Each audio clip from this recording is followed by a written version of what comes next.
तो जय नमस्कार दोस्तों, आप सभी का स्वागत है हमारे यूट्यूब चैनल रैपिड स्टडी में। तो हम जो यूपी पुलिस के लिए जीके जीएस की सीरीज शुरू करने वाले हैं, अब ये कंटिन्यू चलेगी, ठीक है। साथ ही में यूपीजे की क्लास जो है हम कभी कभी 4-4, 5-5 क्लासेस की पीडीएफ उठाकर आपको एक बार रिवीजन करवा देंगे, ठीक है।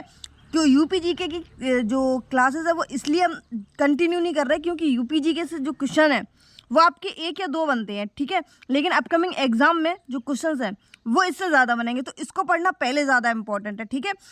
तो यूपीजी का सिर्फ यूपी के लिए है, लेकिन ये जो है वो सभी एग्जाम के लिए है, क्योंकि हमें आगे भी तो एग्जाम देखने हैं। ज़रूर थोड़ी ना कि यूपी प्लस में सब कुछ सही हो, ठीक है।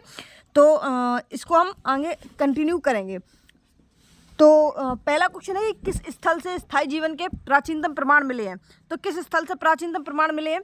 तो जो मेहरगढ़ है, कहाँ पर? मेहरगढ़ है, और ये कहाँ पर है? ये बलूचिस्तान में है। कहाँ पर? पाकिस्तान के बलूचिस्तान में एक जगह है मेहरगढ़। ये वहाँ पे इसके जो प्राचीनतम प्रमाण है वो मिले थे स्थायी जीवन के। किसके? स्थायी जीवन के। मेहरगढ़ प्राचीनतम मानव बस्ती है जहाँ स्थायी आवास के प्रमाण मिले थे। यानी कि सबसे पहले मनुष्य का जो जीवन था स्थायी, जो इधर उधर नहीं भटकते थे, सिर्फ एक जगह थे, वहाँ जो मिले हैं वो मेहरगढ़ के मिले हैं। यह, और इस स्थान की बात कर लेते कि यह पाकिस्तान के बलूचिस्तान में सोहन नदी के तट पर है। कौन सा? मेहरगढ़ जो है वो कहाँ पर है? वो सोहन नदी के तट पर स्थित है। मेहरगढ़ एक नवपाषाणिक स्थल है। कौन सा? मेहरगढ़ एक नवपाषाणिक स्थल है। पशुपालन के साम्य की बात कर लेते हैं। तो पशुपालन जो है वो सर्वाधिक काम मध्य प्रदेश के आदमगढ़ में मिले हैं। इसके साक्ष्य किसके?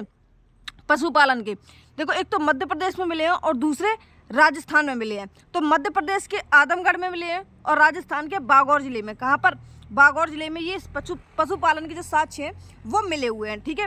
गर्त आवास के प्रमाण कहाँ कहाँ मिले हैं? देखो, एक तो बुरजौम में मिले हैं। कौन पे? बुरजौम में। एक तो गुफरराल में मिले हैं। कहाँ पे? गुफकराल में। सरायखोला में। किसमें? सरायखोला में भी किसके? गर्त आवास की। यानी कि जो गड्ढा होता है ना, एक तरीके से धरती के जमीन के नीचे गड्ढा खोदने के बाद उसमें ऊपर से मिट्टी का जो अपने तरीके से जो बनाते हो उनको बोलते हैं गर्त आवास, ठीक है। अगला क्वेश्चन है कि आर्यों की मुख्य सामाजिक इकाई क्या थी? तो आर्यों की मुख्य जो सामाजिक इकाई थी वो थी जन। क्या थी? जन थी। भौगोलिक विस्तार की बात कर लेते हैं कि धार्मिक नदी उस टाइम कौन थी? सबसे पवित्र जो धार्मिक नदी थी आर्यों के टाइम पर, तो वो कौन सी थी? तो वो सरस्वती थी। कौन सी थी? सरस्वती नदी थी। महत्वपूर्ण नदी कौन सी थी? देखो, जो सबसे पवित्र नदी थी वो सरस्वती नदी थी, लेकिन महत्वपूर्ण नदी कौन सी थी? तो सिंधु नदी थी। कौन सी? सिंधु नदी थी, ठीक है। इसके बाद में सतलज नदी को क्या कहते हैं? तो सतलज नदी को जो है वो शतुद्री कहते हैं। क्या? शतुद्री। रावी नदी को क्या कहते हैं? तो प्रश्नवी कहते हैं। चिनाव को क्या कहते हैं? तो अस्किनी कहते हैं। इनके पुराने नाम है व्यास को क्या कहते हैं? तो व्यास को कहते हैं विपाशा। क्या? विपाशा जो है वो व्यास नदी को कहते हैं। झेलम या बितास्ता का युद्ध आपने सुना होगा, तो झेलम को बितास्ता नदी भी कहते हैं। गोमती की बात कर लेते हैं। तो गोमती का पुराना नाम क्या है? गोमल है। काबुल का पुराना नाम क्या है? तो कुंभा है। क्या है? काबुल का कुंभा नाम है पुराना नाम, ठीक है। ये सभी पुराने नाम है। सतलज की शतुद्री, रावी का प्रश्नवी, चेनाव का अस्किनी, व्यास का बिपाशा, झेलम की बितास्ता, गोमती की गोमल, काबुल की कुंभा। सामाजिक व्यवस्था की बात कर लेते हैं कि उस टाइम जब आर्यों की सामाजिक इकाई थी तो उस टाइम पे पितृसत्तात्मक, जो जैसे आजकल चल रहा है ना कि पितृसत्तात्मक, यानी कि घर में अपने पापा की चलती है, ठीक है। इसी आजकल मतलब जो है पुरुषों की चलती है ज़्यादा। तो इसी तरीके से जहाँ पे जब पुरुषों की किसी भी परिवार में चलती हो तो उसको पितृसत्तात्मक कहते हैं, और जहाँ पे माता की चलती हो उसको मातृसत्तात्मक कहते हैं। लेकिन आजकल क्या चल रहा है? तो पितृसत्तात्मक चल रहा है। सबसे छोटा क्या होता था उस टाइम? तो पहले कुल होता था। कुल से बड़ा जो है वो ग्राम बनता था। फिर ग्राम से बड़ा क्या होता था? विष होता था। जैसे आजकल अपना गांव के बाद थोड़ा सा बड़ा पंचायत के बाद में फिर अपना आता है ब्लॉक के बाद में आता है जनपद के बाद में इस तरीके से स्टेट वगैरह जो है वो आते हैं। तो पहले कुल था, कुल के बाद में ग्राम बना, ग्राम के बाद में विष के बाद में जन, और जन के बाद में सबसे बड़ा जो है वो क्या है? राष्ट्र है। सभा में क्या होता था? तो सभा में क्या होता था? न्याय दिया जाता था। क्या दिया जाता था? न्याय। समिति किसको कहते थे? तो सामान्य लोग जो थे लोगों को समिति कह देते थे। विधव किसको कहते थे? धार्मिक व सैनिक को विधव कहा जाता था। मगध के बारे में बात कर लेते हैं। तो मगध कितने थे? तो 16 थे। कितने थे? 16 सबसे शक्तिशाली महाजनपद जो है वो थे अंग, मगध, कौशिक, कौशल, बज्जिमल, चेती, वत्स, कुरुपांचाल, अस्का, अवंती। और इसके बाद में तीन और हैं, ठीक है। लाइन से थोड़ा सा मतलब वो थोड़े से अलग हैं। जो मगध जनपद है, मगध महाजनपद, ये किन नदियों से घिरा हुआ था? तो मगध जो है वो गंगा और सोन नदी से घिरा हुआ था। किससे? गंगा और सोन नदी से जो है मगध। देखो मगध में गा तो ले लो गंगा का, ठीक है, और सोन इसी में, यानी कि मगध में ही सोन और उठा लो। 16 महाजनपद में सबसे शक्तिशाली था कौन सा? मगध जो है। कौन सा? मगध जो है जिसकी राजधानी मगध को किसने बनाया था? उदयन जो है पाटलिपुत्र को मगध की राजधानी बनाया था। किसने? उदयन ने पाटलिपुत्र को मगध की राजधानी बनाया था। किसने? उदयन ने, ठीक है। बौद्ध ग्रंथ की बात कर लेते हैं। तो बौद्ध ग्रंथ यानी अंगुत्तर निकाय। और जैन धर्म का कौन सा? भगवत सूत्री में इसके प्रमाण मिलते हैं। किसके? मगध जनपद के। किसके? बौद्ध ग्रंथ में अंगुत्तर निकाय है एक, उसमें मगध जनपद के प्रमाण मिलते हैं। और जैन धर्म का है कौन सा? भगवती सूत्र, इसमें मगध जनपद के प्रमाण मिलते हैं। और मगध जनपद की जो राजधानी है पाटलिपुत्र, ये किसने बनाई थी? तो ये उदयन ने बनाई थी, ठीक है। अगला क्वेश्चन है कि किस मौर्य शासक ने कलिंग की लड़ाई के बाद युद्ध करना छोड़ दिया था? तो कलिंग की युद्ध जो लड़ाई है वो सबसे पहले तो ये जान लेते हैं कि कलिंग की लड़ाई किन के बीच में हुई थी। तो देखो एक तो अशोक है। कौन? अशोक जो है इसमें इन्होंने काफ़ी लोगों की हत्या कर दी थी। इसके बाद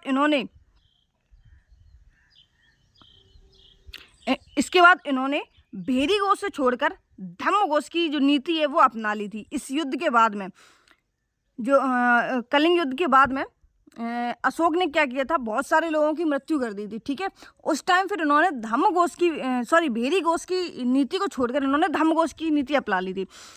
और कलिंग युद्ध की जो वर्णन है वो किस शिलालेख में मिलता है? तो कलिंग युद्ध का जो वर्णन है वो 13वें शिलालेख में मिलता है। कौन से शिलालेख में मिलता है? तो 13वें शिलालेख में मिलता है इनका। भेरी घोष से छोड़कर धम्म घोष की नीति अपना ली थी, ये बात बता चुके। चंद्रगुप्त मौर्य वंश के संस्थापक थे। तो चंद्रगुप्त मौर्य जो है वो मौर्य वंश के संस्थापक थे, ठीक है। अंतिम दिनों में इन्होंने जैन धर्म को अपना लिया था। किसने? अंतिम दिनों में इन्होंने जैन धर्म को अपना लिया था। किसने? चंद्रगुप्त मौर्य ने, ठीक है। अशोक ने पुत्र महेंद्र और पुत्री संघमित्रा को श्रीलंका भेजा प्रचार प्रसार धर्म का। अशोक ने क्या किया था? उनकी एक पुत्री थी संघमित्रा और पुत्र थे महेंद्र। इन्होंने श्रीलंका भेजा था अपने दोनों पुत्र और पुत्री को। कहाँ पर? श्रीलंका में। किसके लिए? प्रचार प्रसार के लिए। किसके प्रचार प्रसार के लिए? तो जैन धर्म के प्रचार प्रसार के लिए इन्होंने भेजा था। अशोक शासक बनने से पहले उज्जैन प्रांत का गवर्नर था। अशोक जो है वो शासक बनने से पहले कहाँ का गवर्नर था? तो उज्जैन का था। उज्जैनी का। किसका? उज्जैनी का गवर्नर था। थर्ड बौद्ध संगति अशोक के शासनकाल में पाटलिपुत्र में हुई थी। थर्ड जो बौद्ध संगति है वो अशोक के शासनकाल में पाटलिपुत्र में होती है। भारत का सबसे बड़ा स्तूप की बात कर लेते हैं। तो भारत का सबसे बड़ा स्तूप जो है वो कौन सा है? वो केसरिया स्तूप है। कौन सा? केसरिया स्तूप है। यह पूर्वी बिहार में स्थित है। कहाँ पर? पूर्वी बिहार में ये स्थित है। और ये सबसे बड़ा और सबसे ऊंचा स्तूप भी है। कौन सा? केसरिया स्तूप जो है वो सबसे बड़ा और सबसे ऊंचा भी है। सबसे प्राचीन स्तूप की बात कर लेते हैं। तो वो पापरीवाह यानी लुम्बिनी में है। कहाँ पर? लुम्बिनी में ये स्थित है। पापरीवाह जो स्तूप है वो चंपारण में लोरिया अरेराज तथा लोरिया नंदनगढ़ स्तंभ लेख है। कहाँ पर? चंपारण में एक तो लोरिया अरेराज है और लोरिया नंदनगढ़ स्तंभ लेख यहाँ पर स्थित है। धमेक स्तूप की बात कर लेते हैं। तो देखो ये उत्तर प्रदेश से संबंधित है। धमेक जो है वो उत्तर प्रदेश से संबंधित है। अमरावती, ठीक है। अमरावती से आपको समझ में आ गया कि अभी ये जो राजधानी है वो किसकी बनाई गई थी? तो आंध्र प्रदेश की बनाई थी। किसकी? आंध्र प्रदेश की। भरहूत स्तूप की बात कर लेते हो तो सभी को पता है कि एमपी में है। धमेक यूपी में है, भरहूत एमपी में है और अमरावती ये नाम से समझ में आ रहा है कि आंध्र प्रदेश में है। हस्तिनापुर का लौह कार्यान्वयन स्थल भारत के किस वर्तमान राज्य में पाया गया? तो हस्तिनापुर का जो लौह कार्यान्वयन स्थल है वो कहाँ पर पाया गया? तो ये उत्तर प्रदेश में पाया गया। कहाँ पर? उत्तर प्रदेश में पाया गया। लौह धातु कर्म के साक्ष्य एटा के अंतरजी खेड़ा और जखेड़ा से भी मिले हैं। कहाँ पर? अंतरजी खेड़ा और जखेड़ा से भी मिले हैं लौह धातु कर्म। यानी धातु कर्म का मतलब क्या है कि लोहे को तपाने वाली जो भट्टियाँ हैं, लोहे को तपाने वाली जो भट्टियाँ हैं, इसके साक्ष्य कहाँ पर मिले हैं? तो अंतरजी खेड़ा और जखेड़ा में मिले हैं। कहाँ पर? उत्तर प्रदेश के, ठीक है, स्थल पर। सबसे प्रसिद्ध चौहान शासक वंश कौन थे? तो सबसे प्रसिद्ध जो चौहान शासक वंश थे वो थे पृथ्वीराज तृतीय। कौन? पृथ्वीराज तृतीय जो थे वो सबसे प्रसिद्ध चौहान शासक थे। दरबारी कवि ने पृथ्वीराज रासो लिखी जिसके लेखक चंद्रवरदाई है। देखो पृथ्वीराज रासो जो है वो किन के बारे में लिखी है? तो पृथ्वीराज तृतीय के बारे में लिखी है। वैसे तो सभी को पता है कि पृथ्वीराज के बारे में लिखी हुई है, लेकिन कौन से नंबर के पृथ्वीराज चौहान थे? तो ये 3rd नंबर के पृथ्वीराज चौहान थे जिनके ऊपर पृथ्वीराज रासो लिखी गई है। और ये किसने लिखी है? तो चंद्रवरदाई ने लिखी है। पृथ्वीराज रासो को हिंदी का प्रथम महाकाव्य कहा जाता है। किसको?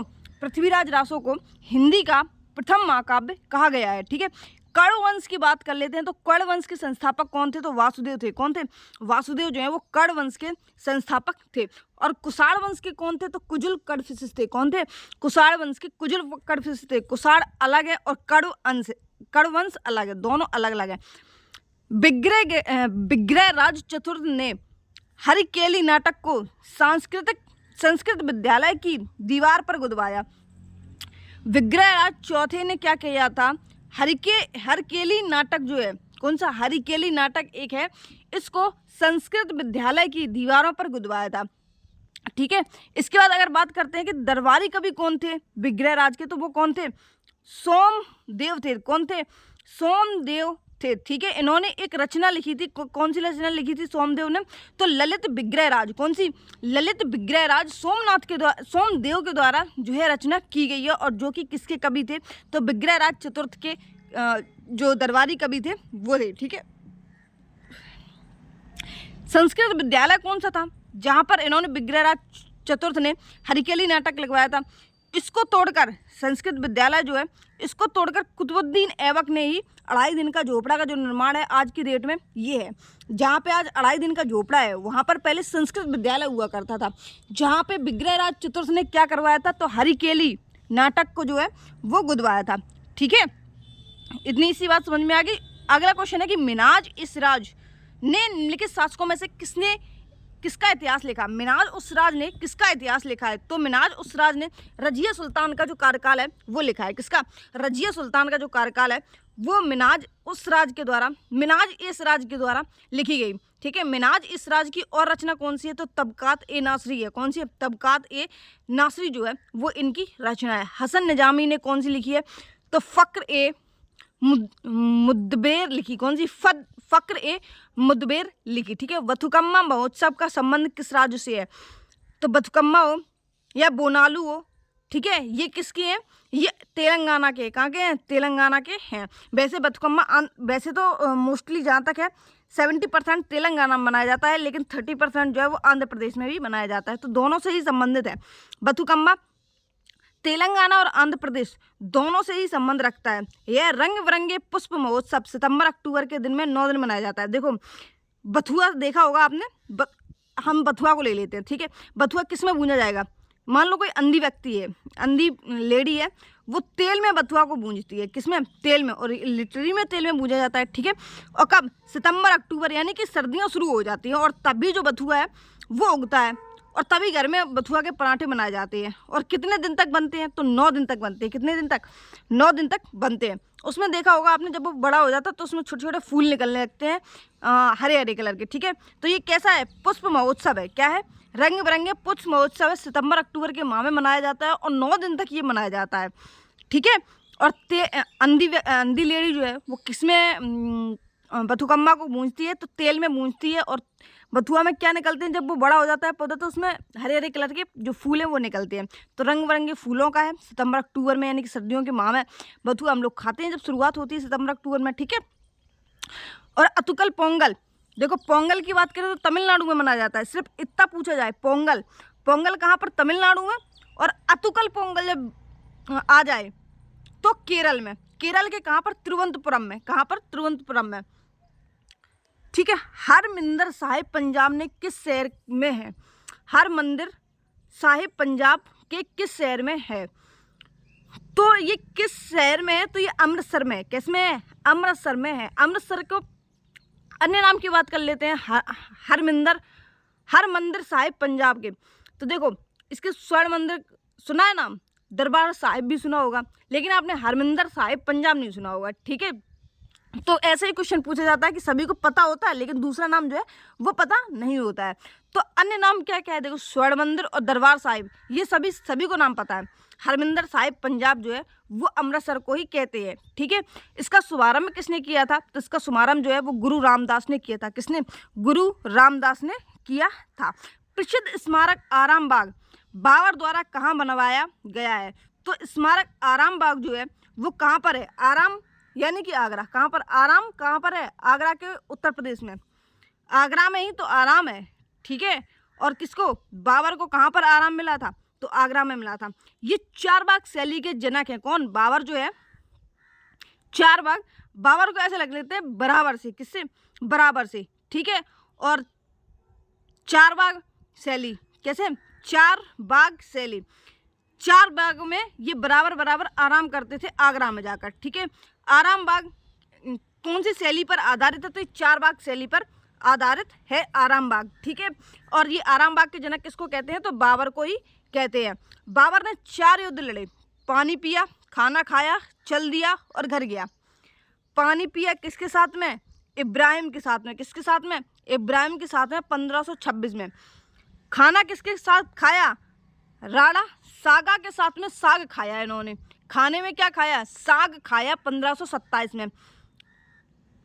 ठीक है। 26 में पानी पिया, 27 में खाना खाया, 28 में चल दिया और 29 में घर गया और 30 में ये मर गया। चंदेरी, देखो चंदेरी और मेदिनी, ये देखो दोनों नाम फीमेल जैसे लग रहे हैं। ठीक है। तो चंदेरी और मेदिनी, तो चंदेरी जो है वो बाबर और मेदिनी राय के बीच में ये युद्ध जो है 1528 में हुआ था। प्रसिद्ध है ये। ठीक है। और घर गया, घर कहाँ था इसका? तो अफगान में था। कहाँ पर था? अफगान में ये इसका घर जो है वो था। किसका? बाबर का। तो घाघर जो है वो कहाँ पर? बाबर के साथ में, और 30 में इसकी मृत्यु हो जाती है बाबर की। ठीक है। बाबर के द्वारा कौन कौन सी चीज़ें बनवाएंगे? देखो, एक तो काबुली बाग मस्जिद है जो बाबर के द्वारा बनवाया गया। पानीपत मस्जिद जो है वो बाबर के द्वारा बनवाया गया। एवेन्यू गार्डन जो है वो भी बाबर के द्वारा बनवाया गया। काबुली, पानीपत मस्जिद और एवेन्यू गार्डन बाबर के द्वारा बनवाए गए थे। अब आ जाते हैं कि आत्मकथा क्या है। इन्होंने एक आत्मकथा जो होती है वो खुद के ऊपर खुद ही पर्सन लिखता है। खुद के ऊपर, जो जैसे मान लो हम ही हैं, ठीक है, हम अपनी ज़िंदगी के बारे में कोई चीज़ लिखें तो वो किस में जाएगी? आत्मकथा में जाएगी। ठीक है। तो बाबर ने बाबरनामा लिखी थी। कौन सी? बाबर ने बाबरनामा आत्मकथा लिखी थी। और जहांगीर ने तुझे के जहांगीरी लिखी थी। कौन सी? तुझ के जहांगीरी। देखो, इनके नाम में ही वो चीज़ आ रही है तो जायज़ सी बात है कि इनके द्वारा ही लिखी गई होगी। तुझ के जहांगीरी जहांगीर के द्वारा लिखी गई थी। और बाबरनामा बाबर ने खुद की आत्मकथा के रूप में लिखी थी। सीपी इलवट किसके अधीन परिषद के विधि सदस्य थे? तो सीपी इलवट किसके अधीन परिषद के विधि सदस्य थे? तो ये किसके थे? लॉर्ड रिपन के थे। किसके? लॉर्ड रिपन के ही कार्यकाल में नियमित जनगणना शुरू होती है। कब?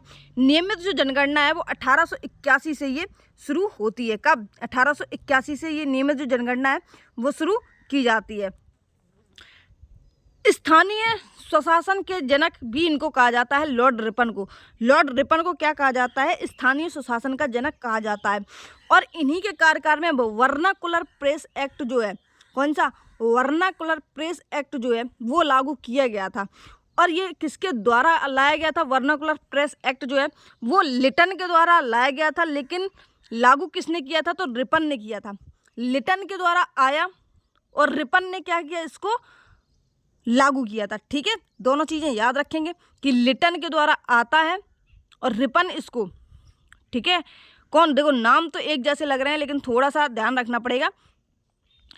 इसकी कोई ट्रिक भी नहीं बना पा रहे हैं और रिपन के द्वारा इसको लागू किया गया था। बंगाल की दोहरी शासन व्यवस्था की नीति किस गवर्नर जनरल की दिमाग की उपज है? तो दोहरे शासन की जो व्यवस्था की नीति है ये किसके दिमाग में बात आई थी? तो लॉर्ड क्लाइव के दिमाग में ये बात आती है कि बंगाल में दोहरे शासन की व्यवस्था जो है वो लागू की जाए। किसके? लॉर्ड क्लाइव के। ठीक है। बक्सर का युद्ध बक्सर का जो युद्ध है वो कब हुआ था? तो बक्सर का युद्ध जो है वो 1764 में होता है। कब? 22 अक्टूबर 1764 में बक्सर का युद्ध होता है।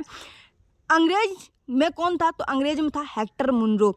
और यहाँ पर कौन था? तो मीर कासिम, जिसको हम सिराजुद्दौला के नाम से जानते हैं, यहाँ पर था। किसमें? बक्सर के युद्ध में। एक तो अंग्रेज था और दूसरा मीर कासिम था।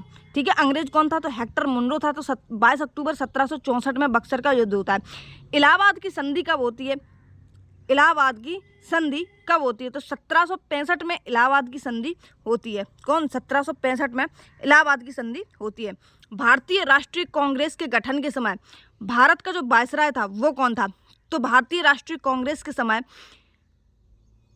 भारत का जो वायसराय था वो कौन था? लॉर्ड डफरिन थे। कौन थे? लॉर्ड डफरिन थे। 1885 में जब कांग्रेस की स्थापना होती है उस समय कौन थे? तो डफरिन थे। कौन थे? डफरिन। इसकी स्थापना किसके द्वारा की गई थी कांग्रेस की? तो एओ ह्यूम जो है स्कॉटलैंड में इसकी स्थापना होती है, जिसके जो कि 1885 से 1906 तक इसका सचिव रहता है। कौन? एओ ह्यूम जो है वो 1885 से 1906 तक इसका सचिव रहता है और 1885 में आईएनसी की स्थापना होती है। और लॉर्ड डफरिन जो है उस टाइम पे उसके वायसराय थे। प्रथम अधिवेशन की बात कर लेते हैं तो बम्बई के गोकुलदास तेजपाल संस्कृत विश्वविद्यालय प्रथम अधिवेशन जो है वो कहाँ पर हुआ था? तो बम्बई के गोकुलदास तेजपाल संस्कृत विश्वविद्यालय में इसका प्रथम अधिवेशन होता है। किसका? आईएनसी का। और उसके प्रथम अध्यक्ष कौन थे? देखो, स्थापना तो एओ ह्यूम के द्वारा हो गई। कहाँ पर? स्कॉटलैंड में। और इसके सचिव भी बने 1885 से 1906 तक, लेकिन कोई अध्यक्ष भी तो बने होंगे। देखो, सचिव एओ ह्यूम थे और प्रथम अध्यक्ष जो बने थे वो डब्ल्यूसी बनर्जी बने थे। कौन? डब्ल्यूसी बनर्जी बने थे। और साथ में 72 प्रतिनिधि भी थे इसके साथ में। कितने थे? 72 प्रतिनिधि भी इसके साथ में थे डब्ल्यूसी बनर्जी के साथ में। ठीक है। डफरिन इसके साथ में कार्यकाल थे। और सचिव की बात कर लेते हैं तो एओ ह्यूम थे, जो कि 1885 से लेकर 1906 तक इनका ये सचिव बने रहे थे। सत्ता के अंतिम हस्तांतरण पर चर्चा करने के लिए कैबिनेट मिशन कब भारत आता है? तो कैबिनेट मिशन जो है 1946 में कैबिनेट मिशन भारत आता है। कब आता है? 1946 में जो कैबिनेट मिशन है वो भारत में आता है। पेंथिक लॉरेंस कौन थे उस टाइम? तो पेंथिक लॉरेंस जो है वो भारत के सचिव और अध्यक्ष भी थे। कौन थे? भारत के सचिव जो थे वो भी थे और अध्यक्ष भी थे। ठीक है। स्टेफोर्ड क्रिप्स ने क्रिप्स मिशन लाते हैं। Stafford Cripps. ठीक है। ये क्या थे? ये उस टाइम सचिव बने थे। किसके? जो अपना ये कैबिनेट मिशन है इसके सचिव बन जाते हैं। और अध्यक्ष कौन बनते हैं? तो पेंथिक लॉरेंस जो है इसके कैबिनेट मिशन के अध्यक्ष बन जाते हैं। और साथ ही साथ में भारत के सचिव भी थे। ठीक है। भारत राज्य के सचिव भी थे। और उस टाइम कैबिनेट मिशन में नौसेना अध्यक्ष कौन थे? तो एबी अलेक्जेंडर जो है। कौन से? एबी अलेक्जेंडर जो है नौसेना अध्यक्ष बनते हैं। ठीक है। संविधान सभा का गठन कब हुआ था? तो 24 मार्च 1946 को संविधान सभा का जो गठन है वो किया जाता है। कब? 24 मार्च 1946 को संविधान सभा का गठन किया जाता है। ठीक है। और बनकर कब तैयार हो जाता है संविधान? तो देखो, जो संविधान है वो 2 साल 6 माह और 11 दिन में बनकर तैयार होता है। और उसको बनकर तैयार कब हुआ था? तो 26 नवंबर को ये बनकर तैयार हो गया था। ठीक है। कब? 26 नवंबर 1949 को बनकर ये तैयार हो गया था। और 26 जनवरी 1950 को, कब? 26 जनवरी 1950 को ये लागू कर दिया जाता है। ठीक है। जस्ट एक महीने बाद 26 दिसंबर 1949, यहाँ पे दिसंबर है शायद, मेरे हिसाब से दिसंबर है, क्योंकि जस्ट एक महीने बाद ही 26 जनवरी 1950 को जो अपना संविधान है वो लागू कर दिया गया था। ठीक है। इसके बाद में भारत में अंग्रेजों द्वारा शुरू की गई राजस्व संग्रह की रैयतवाड़ी व्यवस्था।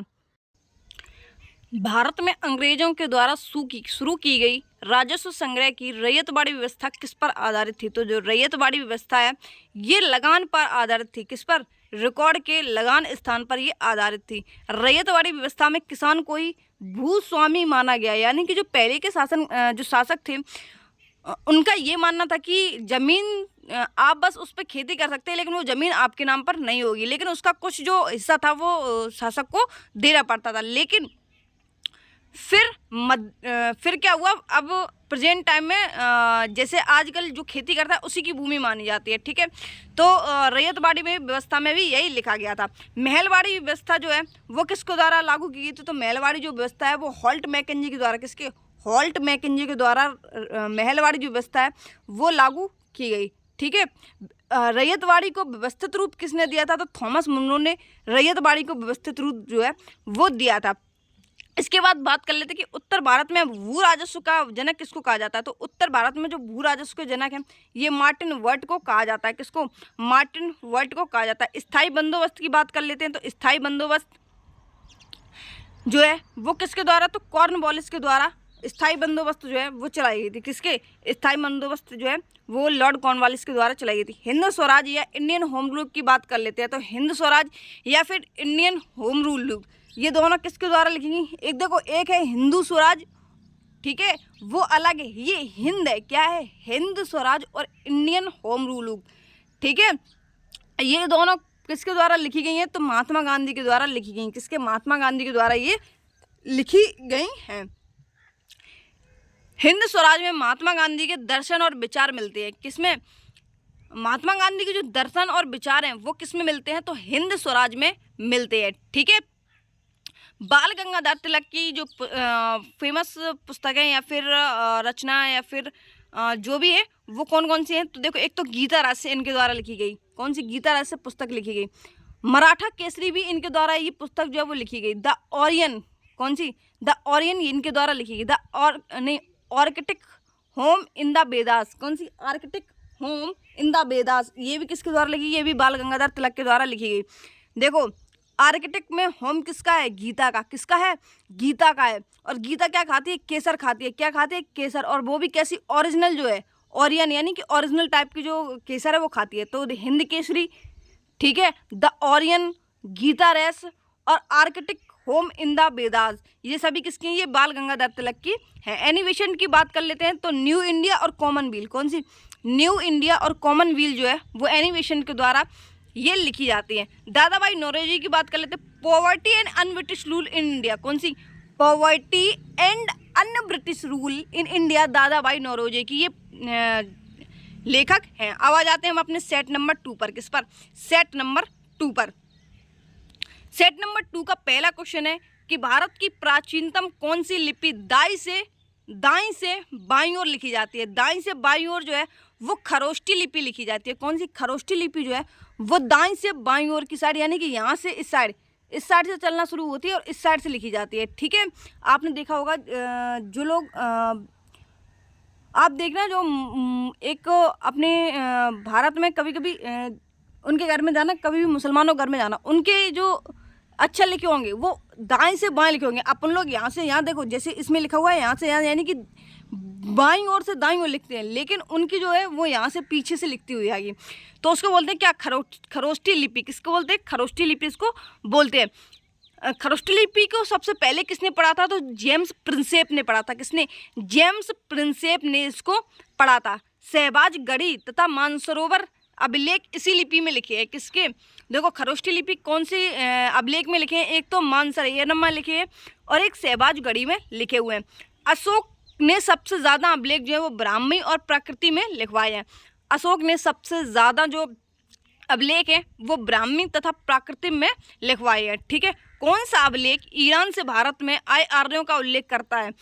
तो ईरान से भारत में आए जो आर्य हैं उनके बारे में जो चर्चा करता है वो कौन सा है? तो ये है बोग जकोई अभिलेख। बोग जकोई अभिलेख जो है वो ईरान से भारत में आए आर्यों का उल्लेख करता है। इसे एशिया माइनर का अभिलेख कहा जाता है। किसे? इसे एशिया माइनर का अभिलेख कहा जाता है। मध्य एशिया की बात कर लेते हैं, तो मध्य एशिया में क्या होता है? भगवान की पूजा होती है। क्या होती है?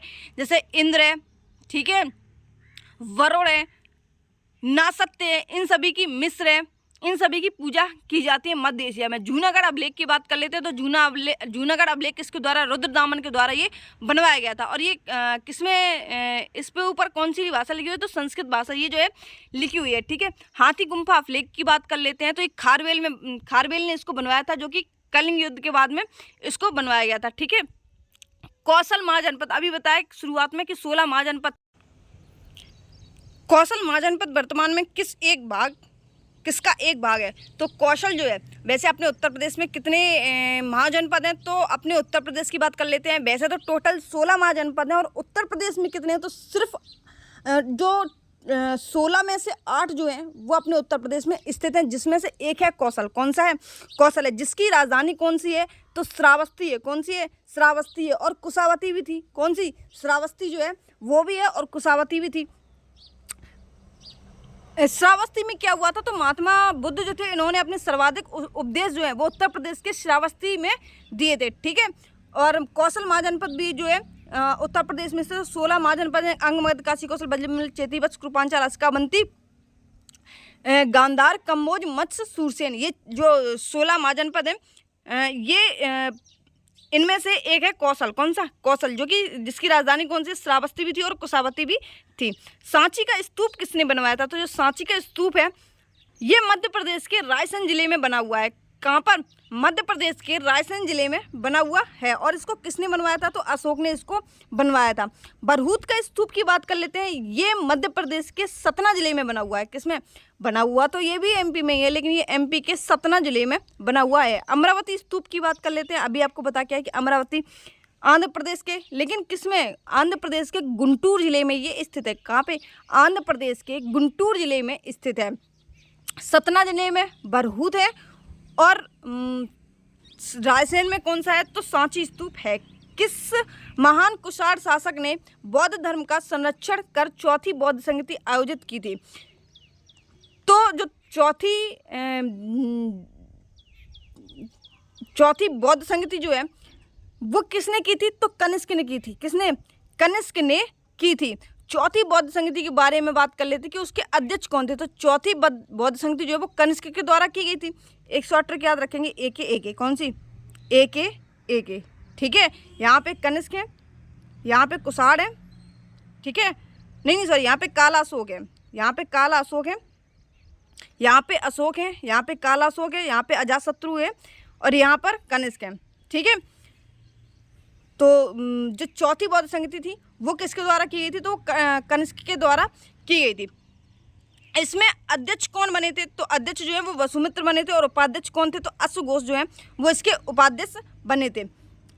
बौद्ध संगति में क्या हुआ था, जो जैन धर्म में इसको 2 भागों में बांट दिया गया था। एक तो महायान में और दूसरा हीनयान में इसको बांट दिया गया था। बौद्ध धर्म को, किसको, बौद्ध धर्म को 2 भागों में बांट दिया गया था, एक तो हीनयान और दूसरा महायान, ठीक है। जैन धर्म को 2 भागों में बांटा गया था, एक तो श्वेतांबर थे और दूसरे दिगंबर थे, और जैन धर्म को हीनयान और महायान में बांटा गया था। कुषाण राजवंश की नींव किसने रखी थी, तो अभी बताया आपको कुषाण वंश की नींव किसने रखी थी, तो कुजिल कड़फिस ने रखी थी। कनिष्क के दरबार में कौन थे, तो कनिष्क के दरबार में एक तो चरक थे, कौन, चरक थे, दूसरे पाशर्व थे, और तीसरे नागार्जुन थे। दिल्ली सल्तनत में निम्नलिखित में से किन्हें वंदगान के रूप में जाना जाता था, तो वंदगान के रूप में किसको जाना जाता था, तो देखो जो सैन्य सेवा के लिए खरीदे गए गुलाम होते थे, सैन्य सेवा के लिए खरीदे गए गुलाम होते थे, उनको हम बंदगान के रूप में जानते थे। गुलाम जो विभाग था उसको हम क्या कहते थे, तो फिरोज शाह तुगलक जो है वो गुलाम विभाग इसने बनवाया था, जिसको हम दीवान ए बंदगान के नाम से जानते हैं। किसके, दीवान ए बंदगान के नाम से गुलाम विभाग को हम जानते हैं, जो कि फिरोज शाह तुगलक ने बनवाया था, ठीक है। दार उल साका जिसको हम बैराती अस्पताल कहते हैं, किसको, पहले इसको हम क्या कहते थे, तो बैराती अस्पताल कहा जाता था। फिरोज शाह तुगलक के ही द्वारा इसको दार उल सफ़ा फिरोज शाह तुगलक के ही द्वारा ये भी बनवाया था। होली के त्यौहार में भाग लेने वाले दिल्ली के प्रथम सुल्तान कौन थे, तो एमबीटी जो है, जो सबसे पढ़ा लिखा बुद्धिमान बेवकूफ़ जिसको हम जानते हैं, ठीक है, जिसने देवनागरी से दौलताबाद लाने में आधी अपनी जो प्रजा थी उसको ख़त्म कर दिया, और फिर वापस आने में आधी जनता को ख़त्म कर दिया, और फिर खुद ही कूद कर अपनी जान दे दी। किसने? मोहम्मद बिन तुगलक ने। इसने क्या करवाया था? इसने एक कृषि विभाग बनवाया था जिसको हम दीवान ए कोही के नाम से जानते हैं। दीवान ए कोही इसने उस टाइम देखो तब ऐसे ही नाम से दीवान ए कोही, ठीक है। आज की डेट में हम इसको कृषि विभाग के रूप में देखते हैं, ठीक है। तो एमबीटी जो था उसने होली का जो त्यौहार है, कौन सा? होली का जो त्यौहार है इसने भाग लिया था पहली बार, ठीक है। स्थापत्य कला की प्रोविड शैली की बात कर लेते हैं, किस राज्य से संबंधित है? तो स्थापत्य कला की प्रोविडा जो शैली है वो विजयनगर साम्राज्य से संबंधित है। विजयनगर साम्राज्य की स्थापना हरिहर और बुक्का के द्वारा की जाती है। किसके? हरिहर और बुक्का के द्वारा विजयनगर साम्राज्य की जो स्थापना है वो की जाती है। प्रोविडा शैली मंदिर निर्माण से संबंधित है। जो प्रोविडा शैली है ये किससे संबंधित है? तो मंदिर निर्माण से संबंधित है। जैसे अपने नागौर शैली है, ठीक है, इस तरीके से ही ये शैली है। जो प्रोविडा शैली है ये किससे संबंधित है? तो विजयनगर साम्राज्य में जो मंदिर बनाए जाते थे वो प्रोविडा शैली में ही बनाए जाते थे। मंडप बनते थे। मंडप किस प्रकार बनते थे? देखो 3 प्रकार के मंडप बनते थे। पहला जिसको हम कल्याण मंडप के नाम से जानते थे, दूसरा अम्मान मंडप के नाम से, और तीसरा जो था उसको हम 1000 स्तंभों का मंडप कहते थे। इस शैली में कौन कौन से मंदिर बने हुए हैं? देखो इस शैली की बात कर लेते हैं तो अपना जो विट्ठल स्वामी का मंदिर है, कौन सा? विट्ठल स्वामी का मंदिर और हजारा मंदिर, आपने दोनों नाम सुने होंगे, ठीक है। ये जो बने हुए हैं प्रोविडा शैली में ही बने हुए हैं, ठीक है, जो कि विजयनगर साम्राज्य की ये शैली मानी जाती है। कौन से? विट्ठल, और दूसरा कौन सा है? हजारा मंदिर। तीसरे कर्नाटक युद्ध में ब्रिटिश ईस्ट इंडिया कंपनी ने 1760 में फ्रांसीसियों को हराया था। तीसरे कर्नाटक युद्ध में जो कि 1760 में हुआ था, इसने ईस्ट इंडिया कंपनी में फ्रांसीसियों को हराया था। उनका नाम क्या था? उसका नाम क्या था? तो तीसरे जो कर्नाटक युद्ध है उसको हम बांडीवास के युद्ध के नाम से जानते हैं। किसके? बांडीवास के युद्ध के नाम से जानते हैं। कर्नाटक में 3 युद्ध हुए। कौन से 3 युद्ध हुए? एक तो 1746 में 46 से 48 चला, 49 से 54 चला, और 58 से 63 चला। कब? 1746 में कर्नाटक के युद्ध हुए थे। कब? 1746 में शुरुआत होती है इनकी। 1746 से 48 यानी ये 2 साल चल गया। फिर 49 से 54 ये 5 साल चल गया, और फिर उसके 3 साल बाद 54 से 4 साल बाद यानी 58 से 63 ये चल गया। यानी कि 5 साल यहाँ पर ये चला, और 5 साल यहाँ पर ये चला, और 2 साल ये यहाँ पर चला। इसमें क्या हुआ था? इसमें संधि हो गई थी, एक्सला सापेल के बीच में संधि हो गई थी। यहाँ पे पौंडुचेरी की संधि हो गई थी, और यहाँ पे पेरिस की संधि हो गई थी। देखो जो तीसरा है उसको हम बांडीवास का युद्ध कहते हैं, दूसरा जो है उसको हम अडियार का युद्ध कहते हैं, और जो पहला था उसको हम सेंट लामे का युद्ध कहते हैं, ठीक है। अगला क्वेश्चन है कि कौन अलीगढ़ आंदोलन के संस्थापक थे? तो अलीगढ़ आंदोलन के संस्थापक कौन थे? जो भारत में मुसलमानों के उत्थान के लिए काफ़ी हद तक उत्तरदायी थे। तो अलीगढ़ आंदोलन के संस्थापक थे सर सैयद अहमद खान। कौन? सर सैयद अहमद खान थे। अलीगढ़ मुस्लिम यूनिवर्सिटी की स्थापना वैसे तो 1920 में होती है। कब? 1920 में। लेकिन अलीगढ़ मुस्लिम यूनिवर्सिटी का पहले नाम क्या था? तो एंग्लो मोंडलन ओरिएंटल कॉलेज इसका नाम था, और इसकी स्थापना 1885 में होती है। देखो 1885 में एंग्लो मोंडलन ओरिएंटल कॉलेज की स्थापना होती है। इसी को अलीगढ़ मुस्लिम यूनिवर्सिटी के नाम से चेंज कर दिया जाता है 1920 में। सर सैयद अहमद खान की बात कर लेते हैं। तो सर सैयद अहमद खान जिन्होंने मुस्लिम के लिए काफ़ी उत्थान के लिए इन्होंने उत्तरदायी थे, ठीक है, और इन्होंने अलीगढ़ आंदोलन के संस्थापक भी इनको माना जाता है। सर सैयद अली खान की बात कर लेते हैं तो इनकी एक पुस्तक है the sepoy meeting and revolt of 1857, ठीक है। 1857 में क्या हुआ? तो तीसरा कर्नाटक युद्ध हुआ था, ठीक है। कब चलता है? 1858 से लेकर 1863 तक ये चलता है। कौन सा? जो तीसरा कर्नाटक युद्ध है, 1758 से 1763 चलता है। यहाँ पे ये बात अलग है। सैनिक विद्रोह बताया था इन्होंने 1857 के रिवोल्ट में। 1857 की जो क्रांति है ना ये उससे संबंधित था, ठीक है।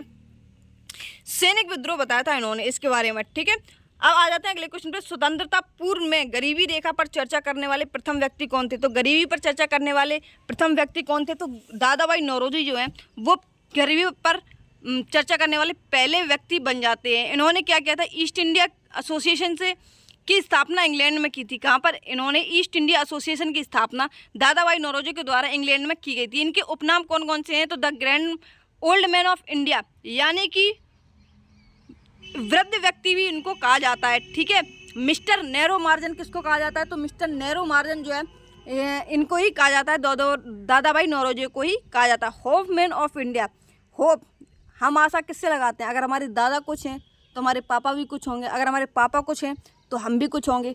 ठीक है, तो होप मैन किसको कहा जाता है? तो होप मैन जो है वो दादाभाई नौरोजी को कहा जाता है। इनकी एक पुस्तक है poverty and un-British rule in India. कौन सी? The poverty and un-British rule in India. 1939 में कांग्रेस अध्यक्ष से इस्तीफा देने के बाद किसने अखिल भारतीय फॉरवर्ड ब्लॉक की स्थापना की थी? तो 1939 में कांग्रेस अध्यक्ष से इस्तीफा जो देने के किसने दिया था? तो फॉरवर्ड ब्लॉक की स्थापना की थी। तो सुभाष चंद्र बोस ने फॉरवर्ड ब्लॉक की स्थापना की थी। किसकी? फॉरवर्ड ब्लॉक की स्थापना सुभाष चंद्र बोस ने की थी। और देखो 1839 और 1938 में इन्हें कांग्रेस के अध्यक्ष बनाए जाते हैं। हरिपुरा में इन्हें कांग्रेस के अध्यक्ष बनाए जाते हैं 1938 में। और 1939 में इन्हें त्रिपुरी के अध्यक्ष बनाए जाते हैं।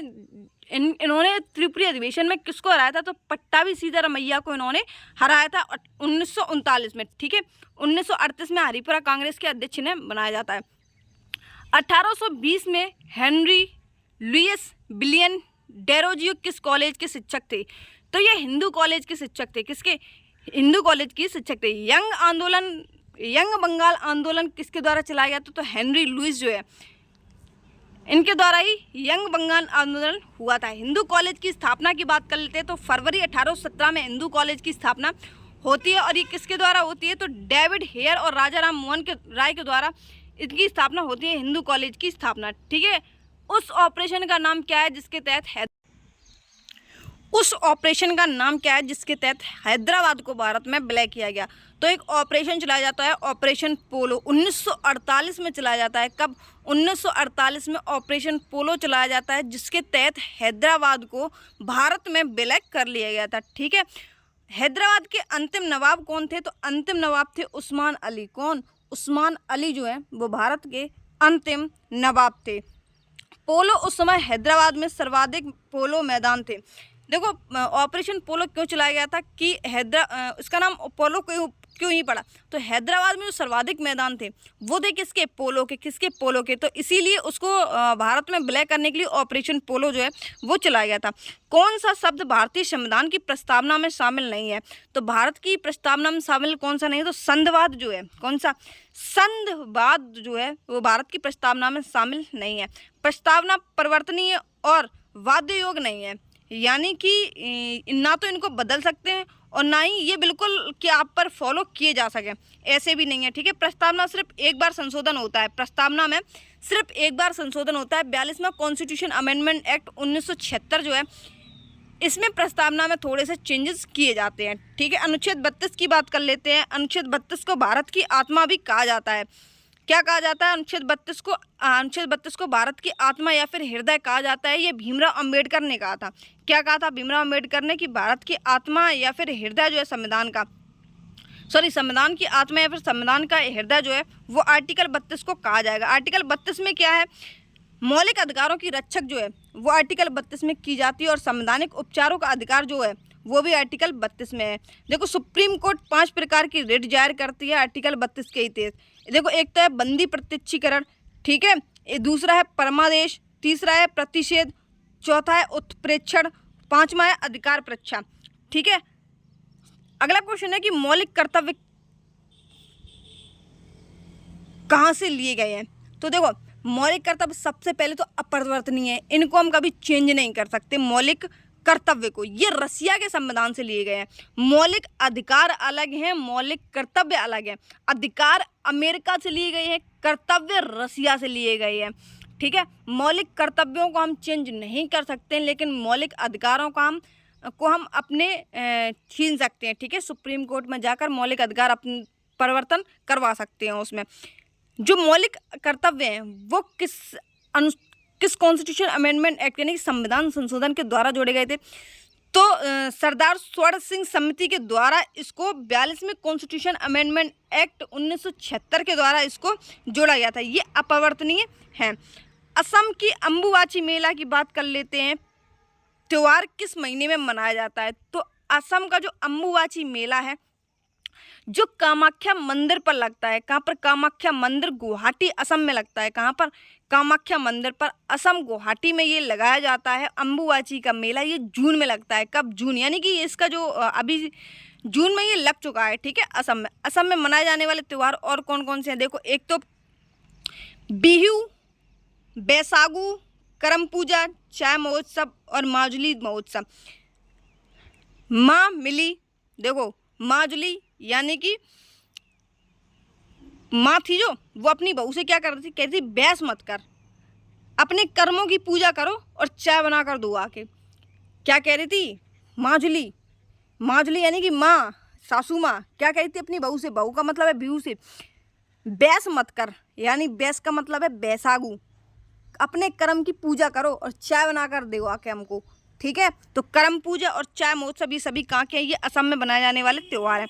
भारत का राष्ट्रीय खेल दिवस कब मनाया जाता है? तो भारत में राष्ट्रीय खेल दिवस जो है वो 29 अगस्त को मनाया जाता है। कब? 29 अगस्त को मनाया जाता है। मेजर ध्यानचंद का जन्म जो है वो इसी की याद में खेल रत्न जो है, सॉरी, खेल दिवस जो है वो मनाया जाता है। इनका जन्म 29 अगस्त 1905 को होता है। कब?